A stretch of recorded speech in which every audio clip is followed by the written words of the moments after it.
Olá, pessoal. Hoje é terça-feira, 9 de setembro de 2025, e nosso amigo John Helmer está de volta conosco. Bem-vindo de volta, John. Obrigado por me receber, Nima.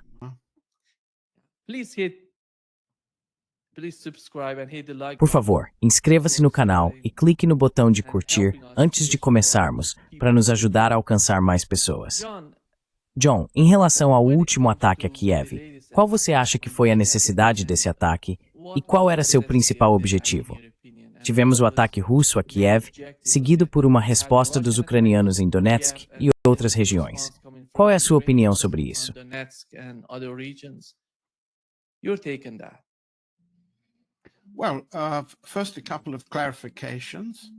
Bem, primeiro, alguns esclarecimentos.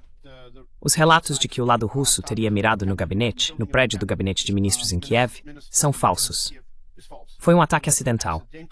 As evidências que os russos apresentam, e minhas fontes confirmam, mostram que houve um impacto acidental de parte de um míssil Iskander, e os danos causados ao prédio foram incompatíveis com as cargas normais de drones russos, Iskander ou outros mísseis balísticos.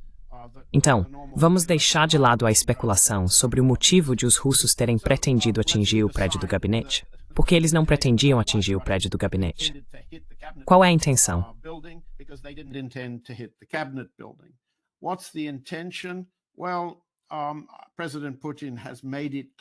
Bem, o presidente Putin deixou claro que se não houver diálogo, se não houver avanço dos grupos de trabalho para produzir termos de acordos significativos, ele disse isso mais de uma vez nos últimos dias, a questão terá que ser resolvida por meios militares. E temos visto uma exibição crescente da capacidade militar russa, e está mais ou menos incerto o quão sustentável ou duradoura ela é. O Estado-Maior já queria há muito tempo, e já discutimos isso antes, a campanha de guerra eletrônica. E há muito tempo é um objetivo estratégico russo apagar as luzes na Ucrânia e cortar o fornecimento de eletricidade, de modo que armas não possam ser transportadas. Líderes europeus não consigam pegar o trem da Polônia para atravessar a fronteira a Tel Aviv e Kiev, e assim por diante.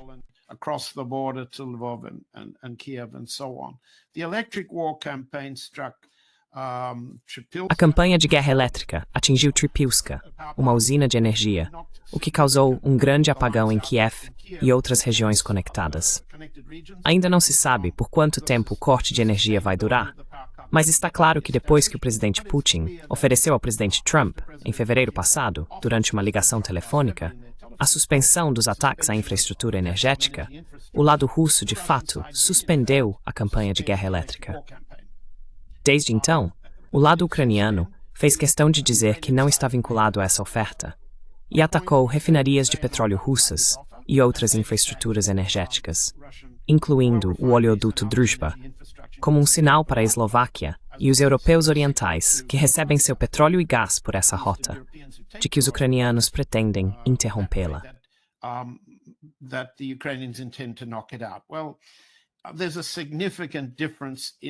Bem, há uma diferença significativa nos níveis de danos de ambos os lados, mas há uma escalada considerável do lado russo para manter as luzes apagadas. E, portanto, vejo o fim de semana, vejo a tática, a estratégia do Estado-Maior, e minhas fontes também veem assim, como uma demonstração de aumento da capacidade militar para forçar a capitulação do lado ucraniano.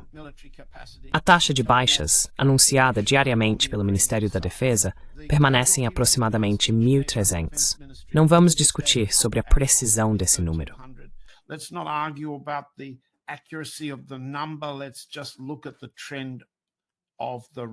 Vamos apenas observar a tendência da taxa. E isso mostra um nível crescente de operações terrestres ao longo da linha de contato. Aumento da distância avançando para o oeste, maior sucesso em cercar as forças ucranianas restantes, especialmente as unidades Azov, e maior alcance ao norte, sul e oeste.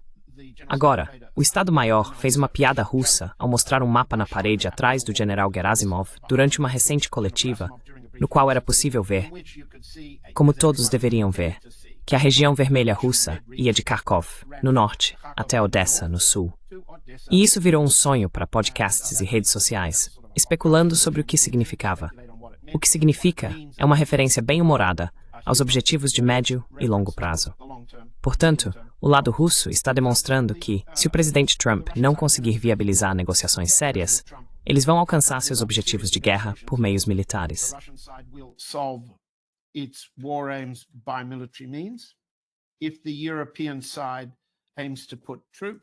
Se o lado europeu pretende colocar tropas em solo de alguma forma, como o presidente Putin disse outro dia em Pequim e depois novamente em Vladivostok, elas se tornariam alvos de ataques russos.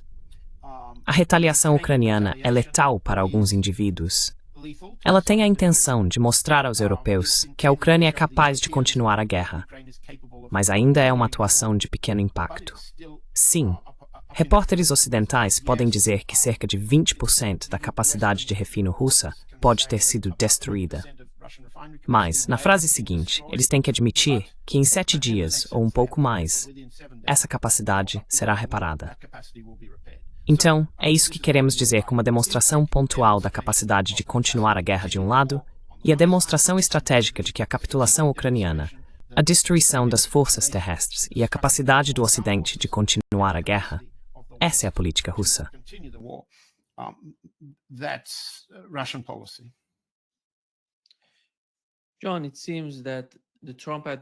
John, parece que o governo Trump e o Ocidente, todo o Ocidente, porque Scott Bessent disse que eles vão conversar com os europeus.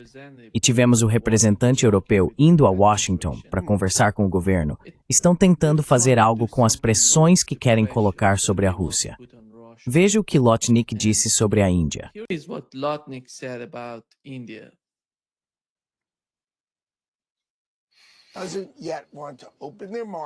Eles ainda não querem abrir seu mercado, parar de comprar petróleo russo ou deixar de fazer parte dos BRICS, certo?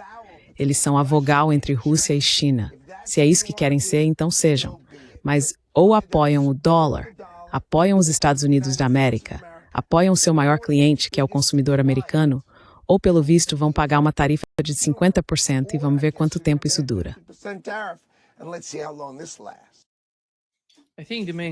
Acho que a principal questão seria: a Índia vai sacrificar tudo em nome de um relacionamento melhor com os Estados Unidos. Isso está no interesse da Índia.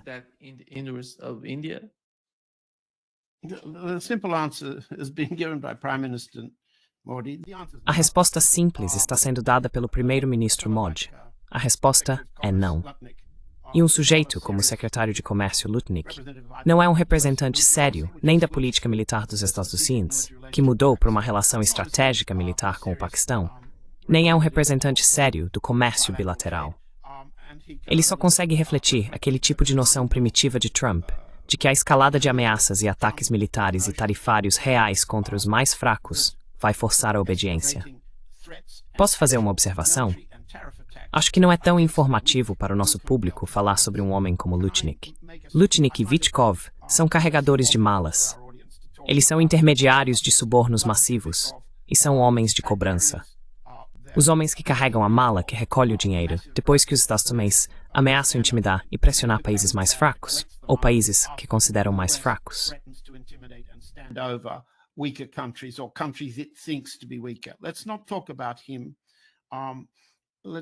Vamos não falar sobre ele. Vamos tentar mostrar o que é fraco, o que é confuso e o que ainda é forte na formação dos Estados Unidos. Eu acho que, e por que Índia, Venezuela, Iraque, Mianmar, Canadá e Suíça foram escolhidos como alvos de tarifas? Ok, por um lado, você tem a confusão como uma tática americana. Veja, por exemplo, no anúncio na Casa Branca da renomeação do Departamento de Defesa para Departamento de Guerra, o general Dan Kenney, chefe do Estado-Maior-Geral, um oficial das Forças Especiais e ex-piloto, falou muito pouco. Ele não fala muito bem, mas ele enfatizou que o objetivo dos Estados Unidos, e vou apenas ler, estou olhando para o roteiro que ele me deu, o papel da estratégia dos Estados Unidos é claro e inequívoco: trazer a paz por meio de força avassaladora.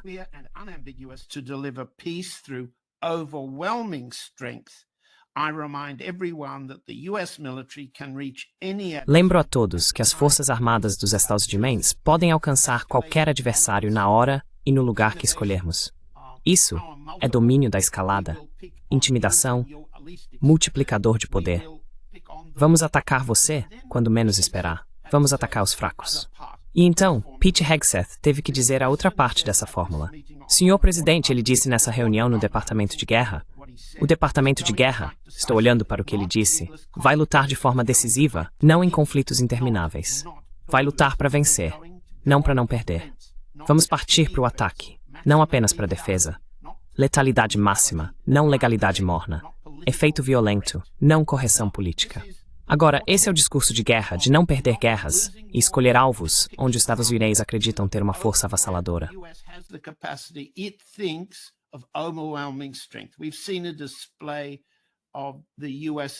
Vimos uma demonstração do ataque dos Estados Unidos e Trump fez outro comentário, parabenizando Kane por isso, quando as usinas de processamento nuclear iranianas foram atacadas. Mas não houve defesa. Eles atacaram o Irã em circunstâncias nas quais sabiam que não haveria defesa. Vimos mais recentemente a demonstração absurda do que Kane chamou de força avassaladora e letalidade máxima, palavras de Hegseth.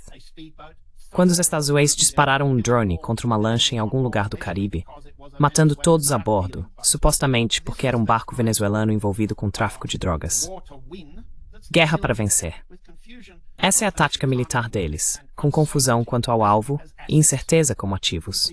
Vemos o mesmo em suas políticas econômicas. A mesma abordagem de atacar alvos percebidos como presas fáceis. Índia com uma tarifa punitiva de 50%, Brasil com 50%. 35 posts. Canada for 35%.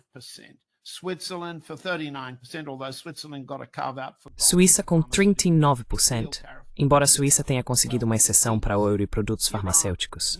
Sua tarifa real é de cerca de 12% ou 15%. Iraque, Mianmar, Sérvia. Esses são os alvos das penalidades. Pequenas apostas, certo? Não é a China, nem mesmo a União Europeia. Mas acabamos de ver que o secretário de Energia, Christopher Wright, um vendedor de tecnologia de petróleo de xisto, ameaçou que os Estados Unidos não imporão mais sanções secundárias contra o comércio de petróleo, ao qual Lutnick se referia, a menos que os europeus parem de importar petróleo e gás russos.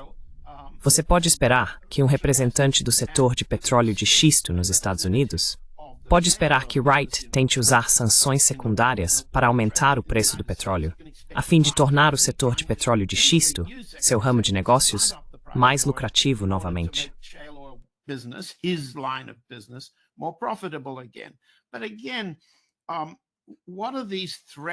Mas, novamente, o que essas ameaças contra alvos realmente significam? Bem, eu sugeriria, como já discutimos antes, que a estratégia dos Estados Unidos é evitar perder uma guerra. Em segundo lugar, é sequenciar tanto a guerra econômica quanto as táticas militares para maximizar o impacto da superioridade militar dos Estados Unidos contra um alvo que ou não é capaz de se defender, não está oferecendo resistência, ou não está pronto para se defender. Então você vê um barco rápido sendo explodido e instalações iranianas de armazenamento e processamento nuclear sendo atacadas. E essa é a doutrina Trump, nas palavras dele: aniquilação. Agora, isso está acontecendo ao mesmo tempo em que a Casa Branca entende que nada disso está conquistando votos. E isso é realmente importante. Eu posso mostrar, mas não tenho certeza se alguém consegue ver, certo? O que eu vou dizer? A aprovação do presidente Trump está caindo.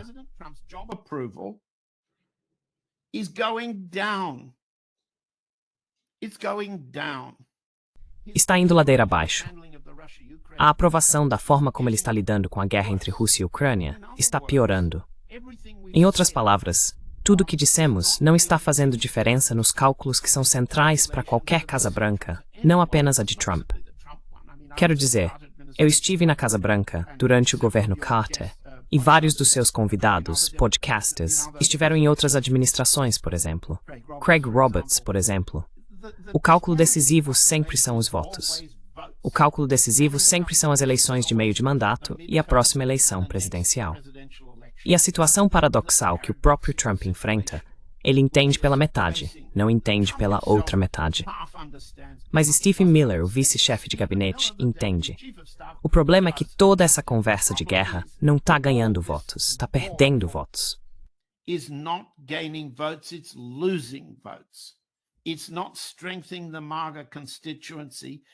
Isso não está fortalecendo a base MAGA, está enfraquecendo a base MAGA, aumentando o número de indecisos e fazendo com que o resultado nos estados decisivos pareça fraco.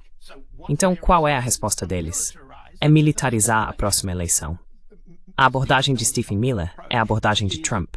Aplicar a estratégia estrangeira aos campos de batalha domésticos. Washington, D.C., Los Angeles e Chicago, os centros de resistência a Trump, cidades de votação do Partido Democrata, estão sendo militarizados. Chicago é a próxima. Washington e Los Angeles já foram militarizadas. O que isso significará quando chegarem as eleições de meio de mandato é um esforço coordenado para usar o exército sob o pretexto de combater o tráfico de drogas, gangues criminosas e o fentanil.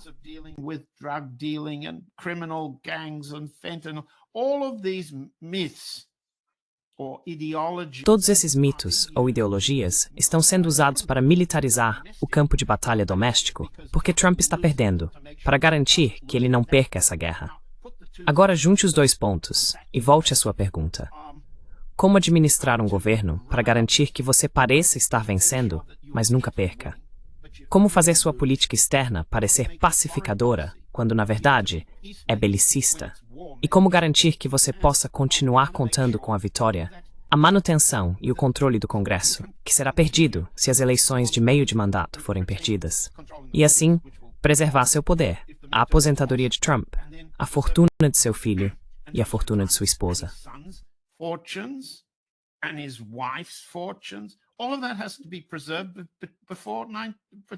Tudo isso precisa ser preservado antes de 2028. Então, vamos manter em mente o cálculo frio e racional por trás de toda a conversa, por trás de toda a ideologia, por trás de toda a exibição de armas. Acho que isso ajuda a explicar por que, quando você vê Lutnick ameaçando desse jeito, olhe para os dentes dele. Os dentes são brancos demais para um homem da idade dele. Essas são pessoas performáticas. E essa é uma política de ameaça, como performance. Só que não está funcionando para o eleitorado crucial que preserva todos os ganhos deles, o eleitor americano.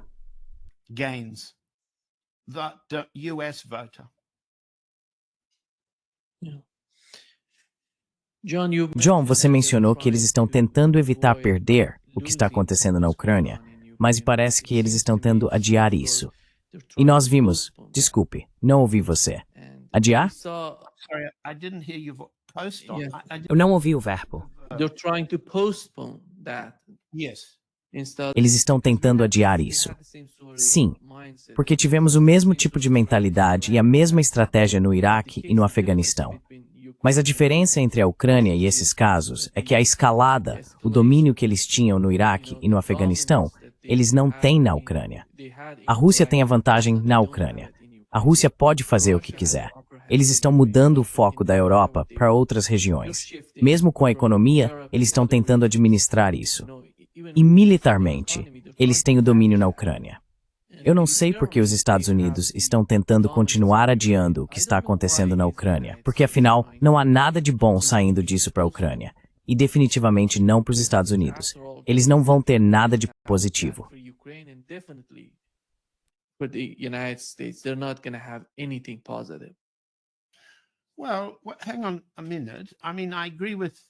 Bem, espere um minuto. Quero dizer, concordo com a sua conclusão. Mas no caminho até a sua conclusão, vamos ver se conseguimos fazer algumas clarificações. Em primeiro lugar, a Rússia não tem liberdade de manobra. O custo de todas as operações táticas terrestres são russos mortos ou feridos. E o presidente Putin é tão sensível quanto qualquer outro político, e em muitos aspectos mais sensível, ao fato de que há altos custos de baixas para a liberdade de manobra.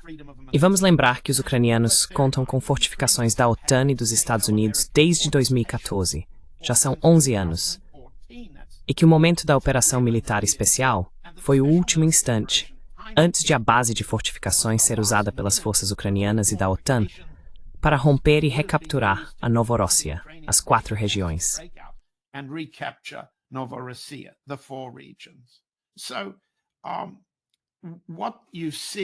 Então, o que você vê é a capacidade do exército ucraniano, com mão de obra e capacidade de reabastecimento em declínio, de travar uma luta eficaz e custosa para o lado russo. Por isso, o lado russo precisa avançar lentamente. E eu discordo daqueles em nosso mundo de podcasts e na mídia impressa que dizem que o lado russo pode avançar rapidamente. Sim, o lado russo poderia avançar rápido, mas o custo humano em vidas russas seria alto demais. E nesse sentido, avançar lentamente durante o período de inverno é a base para a aprovação pública muito alta e estável do presidente Putin. Também é a base para a aprovação pública muito alta do exército russo. Elas são quase iguais. E lembre-se de que as mulheres russas têm uma sensibilidade muito maior em relação à Rússia, negociar e lutar ao mesmo tempo do que os homens.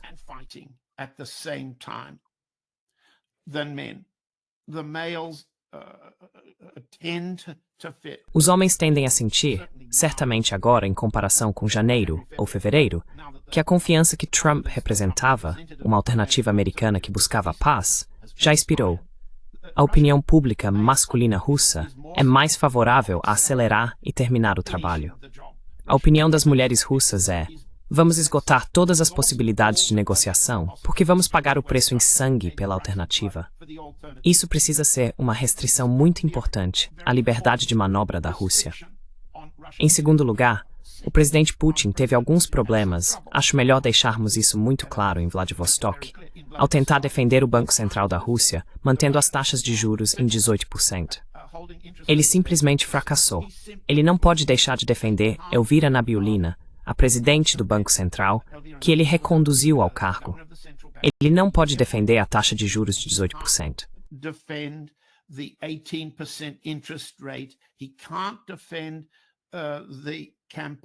Ele não pode defender a campanha para reduzir a inflação, ao mesmo tempo em que não vai, à medida que essas políticas passam a ser cada vez mais criticadas. Não só entre os especialistas econômicos que o presidente não ouve, como Sergei Glaziev, que foi expulso do Kremlin, mas também entre o grupo dos oligarcas e entre o setor bancário estatal, como German Gref e o VEB, e assim por diante. Dá para ver a dificuldade do presidente em Vladivostok ao tentar defender uma política interna em que uma taxa de juros de 18% é sufocante e está desacelerando a economia. Isso é amplificado de forma desproporcional pela imprensa estrangeira. Não vou defender a linha deles. Estou apenas apontando que o presidente está tendo um problema com a desaceleração.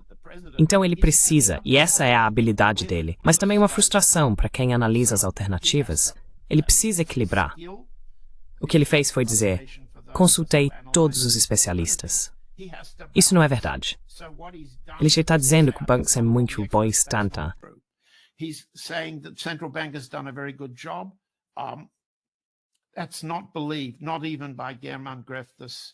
Nem mesmo German Gref, o presidente do Sberbank, acredita nisso. Portanto, a contradição fundamental com a qual o presidente não consegue lidar, controlar a inflação, gerenciar a guerra e administrar a economia, é essencialmente, do ponto de vista de Glaziev e seu grupo de economistas, uma função do Estado. E a Rússia precisa aceitar a necessidade do planejamento estatal. Se isso soa como planejamento estatal, se isso soa como a URSS, se isso soa como doutrina do Partido Comunista, é porque é mesmo. Por isso há um sentimento muito forte por parte do presidente Putin de resistir a isso. E, no entanto, folheando as páginas do discurso dele em Vladivostok, ele quer apoiar todas as funções do planejamento estatal.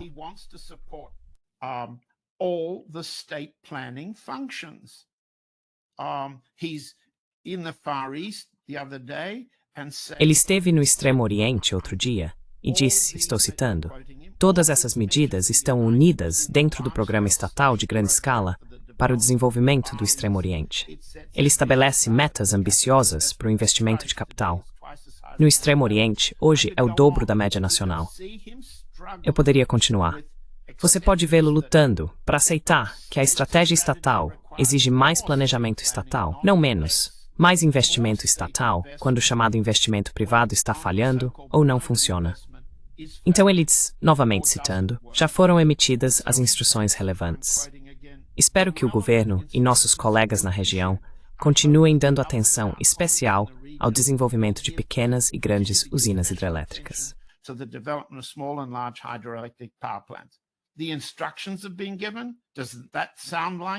As instruções foram dadas. Isso não soa como o planejamento estatal da era do Partido Comunista? Bem, é isso mesmo. Mas no ato de equilíbrio de Putin, é preciso acomodar grupos de interesse conflitantes. Assim, dentro da economia doméstica que a Rússia está tentando administrar, há conflitos e resistência à desaceleração. E sejamos justos. Para conduzir uma política de guerra contra a OTAN e os Estados Unidos em um campo de batalha na Ucrânia, enquanto planejam expandi-la para a Polônia, enquanto os Estados Unidos planejam expandi-la para a Finlândia, e assim por diante, e no Extremo Oriente e no Sul, e ao mesmo tempo você está lutando para equilibrar o capital estatal com o capital privado. State capital with private capital. You can't do everything at once. Você não pode fazer tudo de uma vez. Em segundo lugar, o estilo do presidente Putin é o de buscar o compromisso, um pouco de um lado, um pouco de outro. E, infelizmente, esse tipo de compromisso às vezes produz um resultado mais adverso do que se você tivesse feito uma escolha e não tivesse combinado opções. Estou falando de forma abstrata, mas não temos tempo para entrar nos exemplos. Então, para resumir, a Rússia não é fraca, mas precisa acomodar tanto demandas internas, grupos internos, quanto ameaças externas. E faz isso de maneira muito mais honesta e bem-sucedida do que qualquer um de seus adversários e inimigos. Temos que reconhecer isso e avaliar o equilíbrio. Este é o lado vencedor, mas não está vencendo rapidamente. This is the winning side, but it's not winning fast. John, when it comes to the other side, you look at John, quando se trata do outro lado, se você olhar para os países que mais importam petróleo russo, você vê a lista: China, Índia, Turquia, União Europeia e Brasil. O governo Trump decidiu não enfrentar a China, porque ela é grande demais, tem consequências demais para os Estados Unidos. Mas me parece que parte do petróleo que vai para a Índia e para a Turquia acaba voltando para a Europa. Sim, como um produto refinado. Sim, então parece de alguma forma que o governo Trump decidiu que se a Europa cooperar com eles, poderão colocar muita pressão sobre a Rússia. Não sei se a Europa seria capaz de fazer isso. Isso é muito complicado.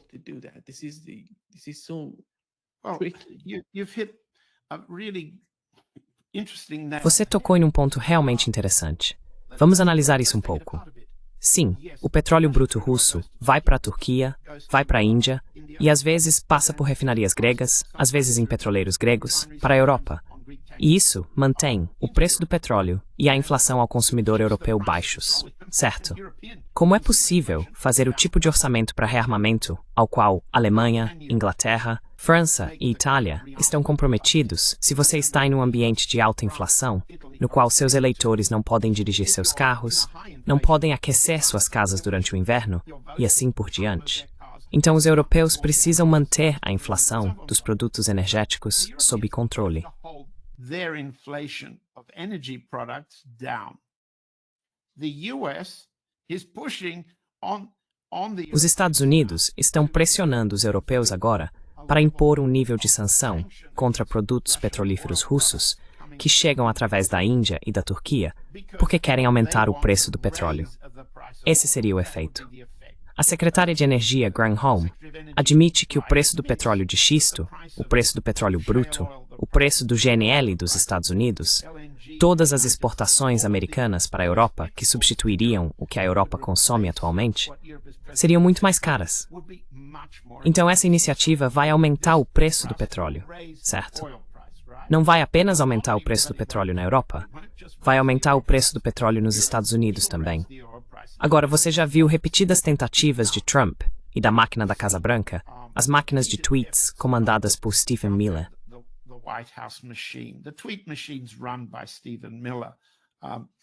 You can see his hand and his language in many of Trump's. Você pode ver a mão dele e sua linguagem em muitos dos chamados tweets de Trump. Eles não conseguem lidar com a combinação da ameaça de perda de vidas americanas, caso haja tropas em solo em qualquer lugar, junto com a inflação crescente nos dados de MEMS. Trump comemora o quanto se saiu bem em relação à inflação de Biden. Então ele tem um problema. Se impor mais sanções secundárias ao comércio de petróleo russo, corre o risco de aumentar a inflação do preço do petróleo nos Estados Unidos. O que é ruim para os votos, mas muito bom para o negócio de petróleo de xisto do secretário de Energia, Chris Wright. Então, o que fazer? Bem, não faz nada. Fala grosso. O Sr. Wright ameaça que eles não vão impor mais sanções secundárias, a chamada segunda fase a qual Trump se referiu, a segunda ou terceira fase das sanções dos Estados Unidos, como punição por sua decepção.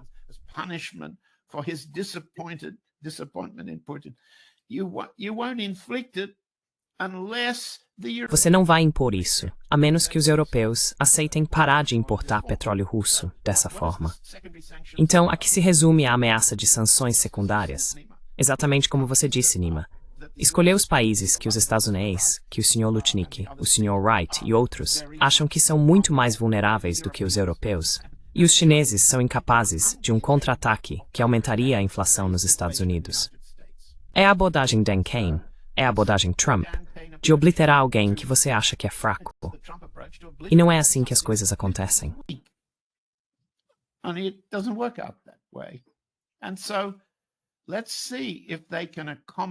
Então vamos ver se eles conseguem sustentar essa ameaça à Europa, quando, na verdade, a União Europeia não consegue agir coletivamente. E outros membros da sua equipe do podcast já apontaram isso. Eslováquia e Hungria não vão concordar. Por quê?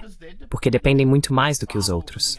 É por isso que os ucranianos estão atacando o oleoduto Druzhba.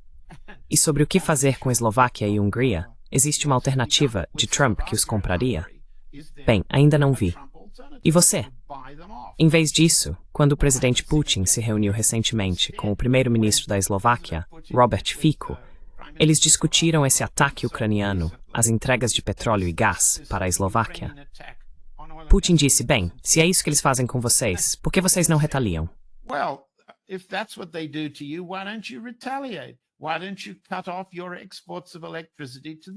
Por que vocês não cortam suas exportações de eletricidade para a Ucrânia? Seria uma bela resposta na mesma moeda. Pareceu quase como se o presidente Putin estivesse dando o mesmo conselho ao Estado-Maior russo. Atinja o fornecimento de eletricidade deles.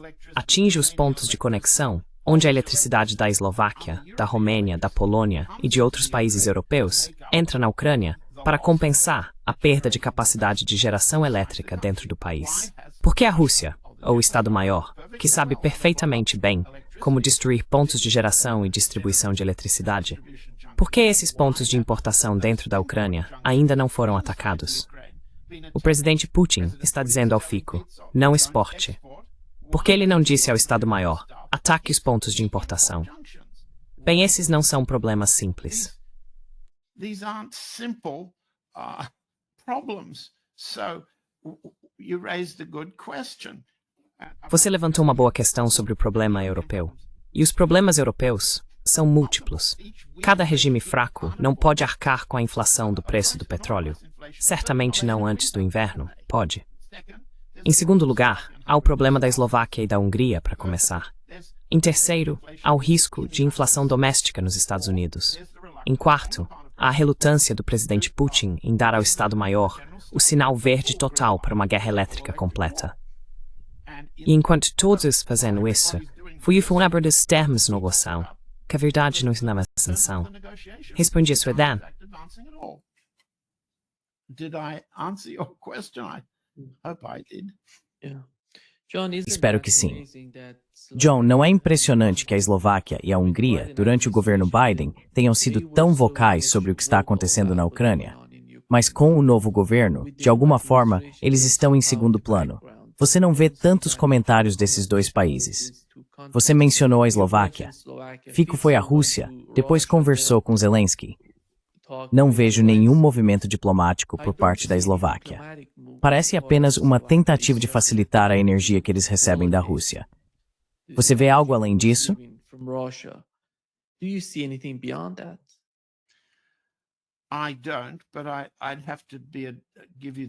Eu não sei, mas preciso fazer uma ressalva. Não estou em posição de falar muito sobre a política interna da Eslováquia, nem mesmo sobre a política interna da Hungria. Sobre os húngaros, eu costumava ter fontes melhores, mas elas não existem mais. Sabemos que o Sr. Orbán tentou desenvolver uma relação pessoal com Trump, tanto antes quanto depois da eleição. Mas devo dizer que simplesmente não sei a resposta para sua pergunta. Não conheço suficientemente bem a política interna da Hungria e da Eslováquia. I don't know internal Hungarian and Slovak politics well enough. Because part of the delusion I had about Porque parte da ilusão que eu tinha sobre Donald Trump e seu governo era por causa do Orbán. Ele dizia que se Donald Trump chegasse ao poder, ele colocaria fim ao conflito na Ucrânia o mais rápido possível. Isso não aconteceu. E os problemas entre os Estados Unidos, todo o Ocidente e a Rússia são muito mais profundos do que isso. Sim, aprendemos isso, pelo menos com o ressurgimento de novos vídeos de Vladimir Putin falando e com documentos revelando que a União Soviética queria fazer parte da OTAN em 1954, antes da formação do Pacto de Varsóvia.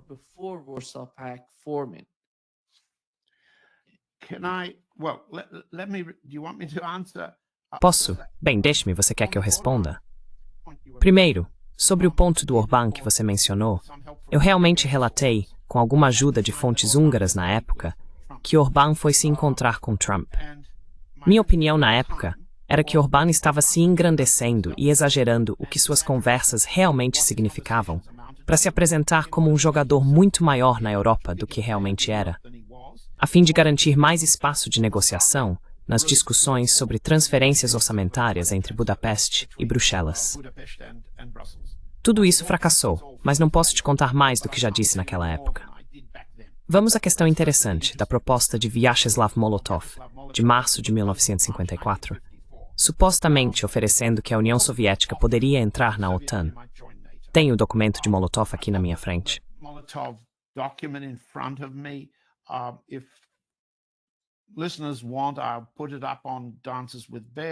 Ouvintes, se quiserem, eu coloco isso no Dances with Bears, ou você pode colocar o link, Nima. Vamos deixar claro o que realmente estava acontecendo. Por um lado, Stalin estava preocupado, como precisava estar, no estágio muito inicial do governo soviético, com a capacidade de guerra nuclear, em comparação com os Estados Unidos, e diante de um enorme conjunto de planos de guerra que Daniel Ellsberg publicou, propondo destruir completamente a Rússia naquela época. O que a liderança soviética temia era minimizar, reduzir ou desviar o que viam como a ameaça europeia de atacar a Rússia, a União Soviética e os Estados Unidos. Eles estavam tentando mitigar, mitigate and minimize the war threat. And you can see that in this document. E você pode ver isso neste documento. Ao mesmo tempo, está no documento que Molotov estava pedindo ao Presidium que concordasse que era necessário para a União Soviética mostrar flexibilidade em um plano de segurança europeu, para que as bases domésticas que eles acreditavam existir na França, o Partido Comunista e a esquerda, no Reino Unido, na Itália e em outros lugares, pudessem oferecer resistência suficiente aos gastos com a guerra em 1954 para impedir, dissuadir ou limitar o desenvolvimento de uma força de defesa europeia ou a expansão da OTAN. Agora estamos falando de 1954 e voltarei a essa data em um minuto.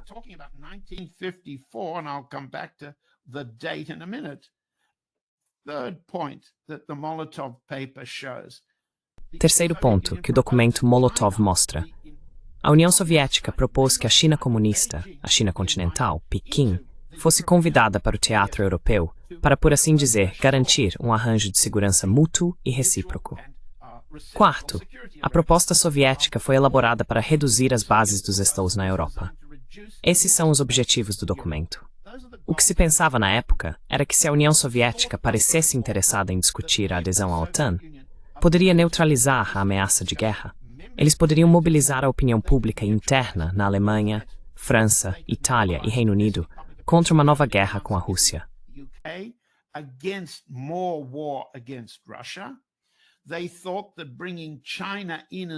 Eles achavam que trazer a China como observadora do Conselho de Segurança das Nações Unidas aumentaria a influência russa. E, por fim, os soviéticos queriam reduzir o armamento, a capacidade de fogo e a presença de tropas e bases dos na Europa. Agora, olhe para esses 4 objetivos. O que vemos? Bem, o que vemos é o esforço do Ministério das Relações Exteriores da Rússia, em 17 de dezembro de 2021, de propor tratados de segurança mútua e recíproca para a Europa para a OTAN e para os Estados Unidos, que são muito semelhantes em intenção e objetivo ao que eram os documentos de 1954. E o que aconteceu? Bem, sabemos que desde 1954, os europeus e os americanos rejeitaram a proposta soviética sumariamente. The Soviet proposal out of hand. And exactly the same treatment was given by the Biden. E exatamente o mesmo tratamento foi dado pela administração Biden às propostas de tratado da Rússia em dezembro de 2021. Portanto, não é verdade que a Rússia, ou o presidente Putin agora, ou a União Soviética naquela época, esperava ser recebida na OTAN. Stalin já estava morto em 1954, mas a proposta de Molotov havia surgido nos últimos anos do governo de Stalin. Não é o caso de que a Rússia esperava ser recebida na OTAN. Por outro lado, era necessário demonstrar que a OTAN era uma máquina de ataque de guerra, digamos assim, ou mobilizar os setores significativos da esquerda dos países membros da OTAN para se oporem a ela. Agora, onde estamos? Estamos muito pior agora do que estávamos naquela época. Nós, significando todos na Europa. Não existe nenhum movimento anti-guerra em nenhum dos países. There is no anti-war movement in any of the states. The United Kingdom, France, Germany, they're all... O Reino Unido, França, Alemanha, todos agora estão comprometidos em remilitarizar em um grau que não eram capazes em 1954. Então, do ponto de vista russo, do ponto de vista político, não existe mais movimento anti-guerra em lugar nenhum. Só resta a Rússia para lutar sozinha, mas não completamente sozinha. A China, novamente, é uma aliada. A Índia também, a Coreia do Norte também. Então os aliados estão lá e a Rússia está fazendo o máximo possível, o presidente Putin está fazendo o máximo possível para expandir a União, essa OCS, e o CED aos BRICS. Mas eles não se comparam em termos de força de aliança ao outro lado. Então, o que posso dizer é que é útil lembrar o que Molotov ofereceu naquela época para entender que o pensamento soviético de então não era tão diferente da proposta do ministro das Relações Exteriores Lavrov em dezembro de 2021. Mas o avanço da OTAN contra a Rússia está muito mais adiantado.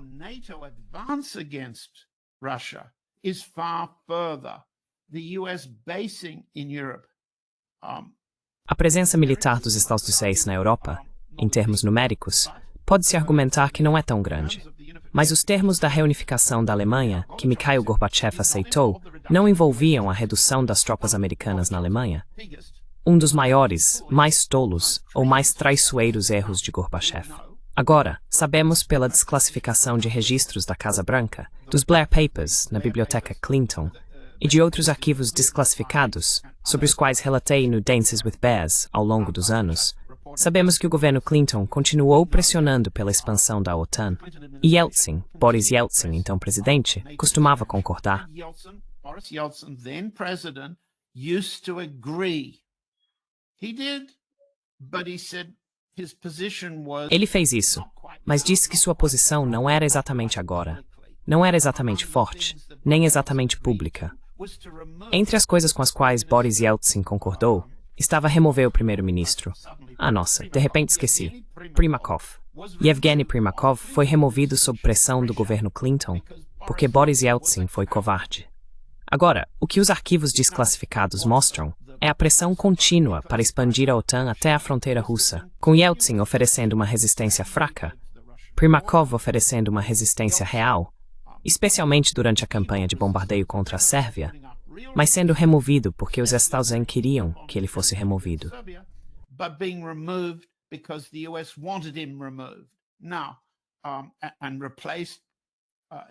Agora, e substituído nas discussões com os americanos por aquele outro traidor russo, Anatoly Shubais, atualmente residente em Israel, fugindo de acusações massivas de roubo na Rússia.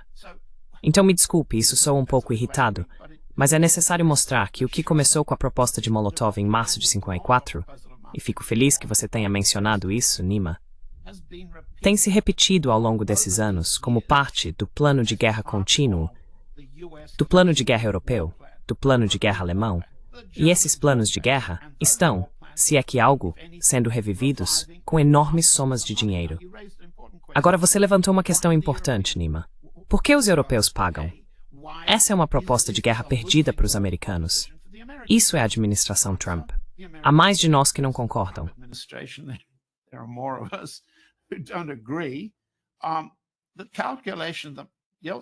O cálculo da administração Trump é que ao sequenciar corretamente as guerras, evitando perdê-las, como insiste o General Kane, e fazendo demonstrações exemplares de aniquilação e poder de fogo, choque e pavor, a frase muda de administração para administração, mas o significado é sempre o mesmo.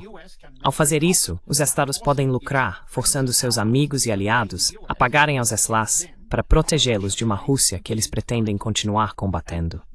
E a ideologia necessária para convencer o público europeu agora é uma série de farsas. O Novichok foi uma farsa. Em 1954, a União Soviética e o Presidium acreditavam que havia partidos políticos sérios resistindo a esse tipo de rearmamento e remilitarização, mas isso já não existe.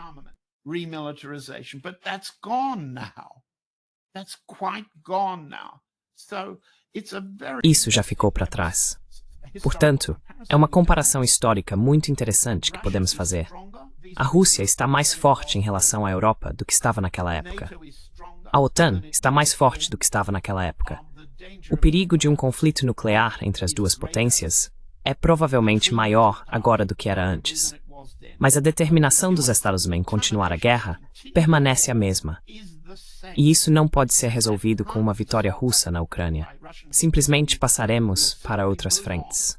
É por isso que a negociação para, entre aspas, um fim da guerra está focada em preservar uma Ucrânia reduzida que permanecerá, assim como Idlib foi para os turcos contra a Síria, uma ponta de lança permanente voltada para a Rússia, enquanto a Polônia vai se rearmar, a Alemanha vai se rearmar, e assim por diante. John, eu realmente sinto que eles querem algo como Idlib na Ucrânia para continuar o conflito.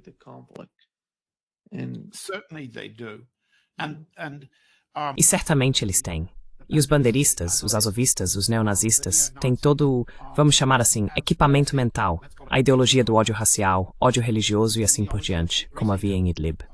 Em segundo lugar, não há outra forma de emprego. Essas pessoas não sabem perfurar poços de petróleo, não sabem plantar milho, não conseguem fazer galinhas botarem ovos, não conseguem realizar comércio normal com seus vizinhos.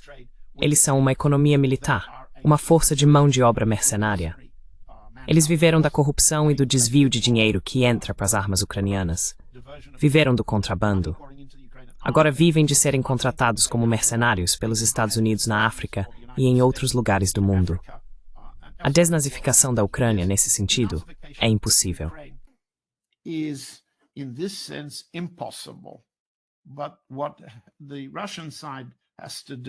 Mas o que o lado russo precisa fazer é conter essa Idlib o menor possível, criar uma zona de amortecimento o maior possível ao redor de Lvov. Digamos, o núcleo dos ataques alemães racistas contra judeus, poloneses e russos durante a Segunda Guerra Mundial, para isolá-la do resto do mundo civilizado e deixá-la se tornar um problema, como os poloneses entendem, para a Polônia e, em particular, para a Hungria. Então, sim, esse é o futuro sombrio que nos espera. Uma Ucrânia dividida, uma Idlib ao redor de Lvov, entre Lvov e Kiev. Ela pode ser ocupada por oficiais generais canadenses aposentados. Pode ser ocupada por agentes de inteligência britânicos e americanos. Pode ser ocupada por empresas mercenárias dos Estados Unidos, como todos estão propondo para lucrar com isso. No entanto, lembremos que o presidente Putin disse, como política russa, que a presença de forças estrangeiras na Ucrânia as torna alvo de nossa destruição.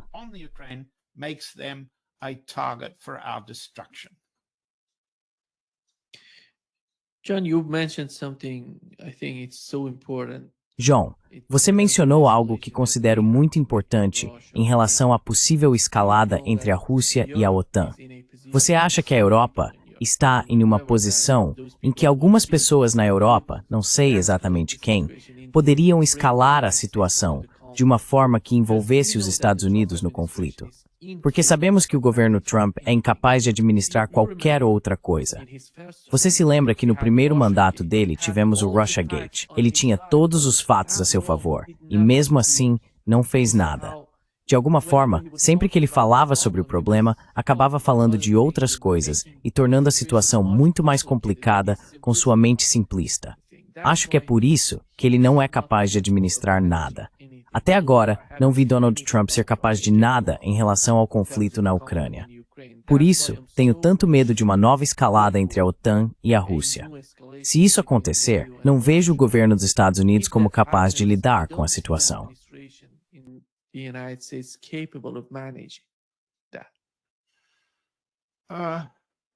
I don't disagree. Eu não discordo. Nós meio que começamos dizendo que o governo Trump, particularmente o Pentágono, a Casa Branca, o Conselho de Segurança Nacional e o Departamento de Estado, essa combinação opera com confusão e incerteza como tática. E isso também é uma deficiência política, uma desvantagem política. Você pode enfatizar um dos lados, como você acabou de fazer. Eles são incapazes de resolver alguns problemas políticos. Eles acham, no entanto, que são capazes de resolver problemas militares quando as condições são de que ninguém está se opondo a eles.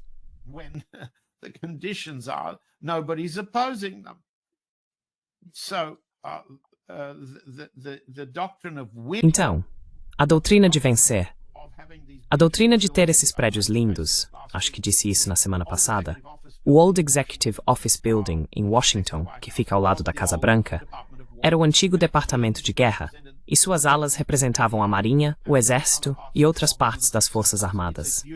É um prédio belíssimo. Não há nada igual por dentro e por fora. Durante meu tempo no governo Carter, era um prazer caminhar por seus corredores e subir e descer suas escadas. O mesmo Departamento de Guerra na Pall Mall, em Londres, agora é o Royal Automobile Club. Foi vendido. Ele também fica em um prédio muito bonito, com um jardim encantador. A very beautiful building with a lovely garden. And if one has the privilege of being in... E se alguém tem o privilégio de estar nesses lugares e lembrar do passado, entende que, do ponto de vista de Trump, a guerra é algo belo. Essa é uma doutrina terrível, mas ela substitui, ela encobre a guerra e a multidão de pecados que você acabou de mencionar, a incapacidade deles de resolver suas próprias contradições. Bem, se eles são incapazes, como o sistema dos Dazoes vai sobreviver à incapacidade de Trump? Resposta: teremos eleições de meio de mandato. Resposta: Stephen Miller e os contadores de votos na Casa Branca vão tentar manipular a votação para não perder as eleições de meio de mandato. E farão o mesmo em 2028. E você militariza as cidades e as bases políticas dos Estados Unidos para evitar a derrota. Eu não sei, realmente não sei. Mas precisamos dizer ao nosso público americano, isso nunca aconteceu antes. This has not happened before. This level of militarization. Esse nível de militarização dentro do país, lembre-se de como houve um movimento anti-guerra contra a guerra do Vietnã.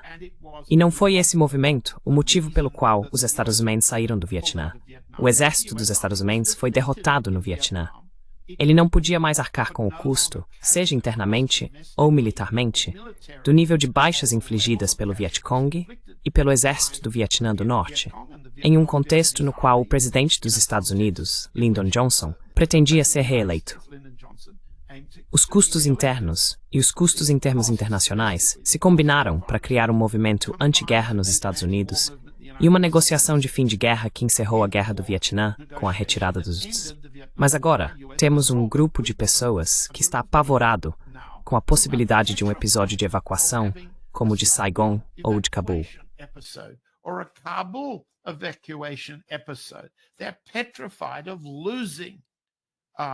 Eles estão apavorados de perder votos, autoestima, dinheiro e poder. Agora, o que posso acrescentar a isso? Você disse tudo, Nima. Se eles são incapazes de resolver suas contradições, aquelas que tentamos expor hoje, o que farão? O instinto deles é a violência. O instinto deles é a repressão. O instinto deles é a fraude. Fraudar o orçamento fraudar o contribuinte. O instinto deles é, acabamos de ver isso, eles acabaram de prender, algemar e deportar um grupo de trabalhadores sul-coreanos de uma fábrica que estão tentando atrair como investimento sul-coreano nos Estados Unidos. Os instintos deles entram em conflito com suas políticas. Isso é um exemplo de confusão e incapacidade do seu ponto de vista?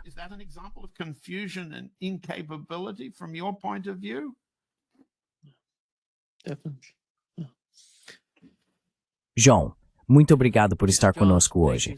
Eu não deveria estar sorrindo. I shouldn't have a smile on my face. O que estamos discutindo aqui é sério. Vai além de sorrisos, não é? Mas obrigado por me receber. Thanks for having me. Exatamente. Grande prazer. Talk to you, John. Falo com você em breve, John.